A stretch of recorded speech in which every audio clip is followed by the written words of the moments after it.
ये 10 कांच की गोलियां हैं, ठीक है। कितनी है? 10 कांच की गोलियां हैं और ये जो गोलियां हैं ये 11 गोलियां हैं कांच की। अब क्या करेंगे, दो बच्चे एक 11 वाली में से एक एक कंकड़ उठाएगा, मतलब एक एक कांच की गोली उठाएगा, और एक बच्चा जो 10 कांच की गोलियां उसमें से एक एक कांच की गोली उठाएगा, जब तक कि दोनों बच्चों के पास बराबर कांच की गोलियां नहीं हो जाती। चलो उठाना शुरू करो। एक, रुको, अभी आपने एक उठाया, एक उठाओ, दोनों ने एक उठाया, दूसरी उठाओ,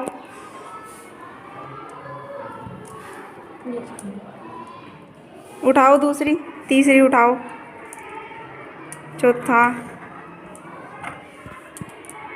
अब पांचों उठाओ। उठाते रहो ऐसे जब तक दोनों पे बराबर ना हो जाए। गिनो गिनो इन्हें। 8 9 10 दोनों पे 10-10 हो गई जी। किस पे शेष बची? जी मेरे पास इस बच्चे पे शेष बची जिस पे 11 थी।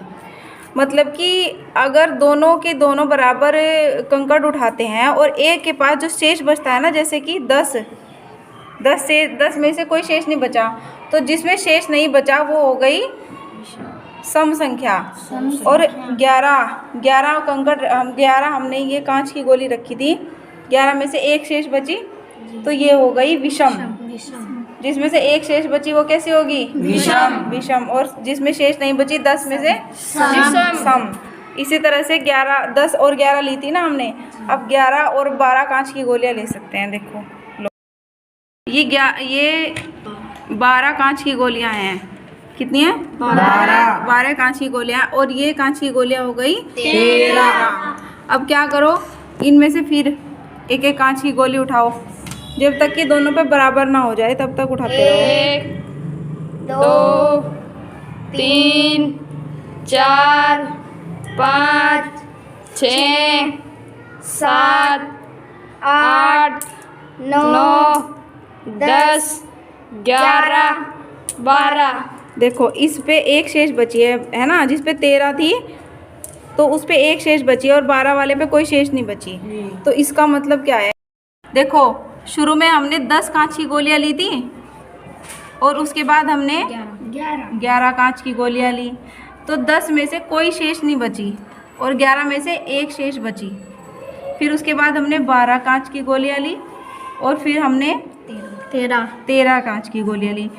12 में से कोई शेष नहीं बची और 13 में से एक शेष बची। जिसमें शेष बच रही है वो तो हो गई है विषम संख्याएं।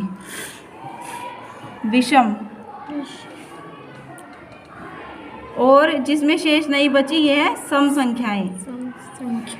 मतलब 10 12 इसी तरह एक एक छोड़ के चलते चले जाएं तो ये हो गई सम संख्याएं, और 11 13 इस तरह की संख्याएं कैसी होंगी? विषम संख्याएं।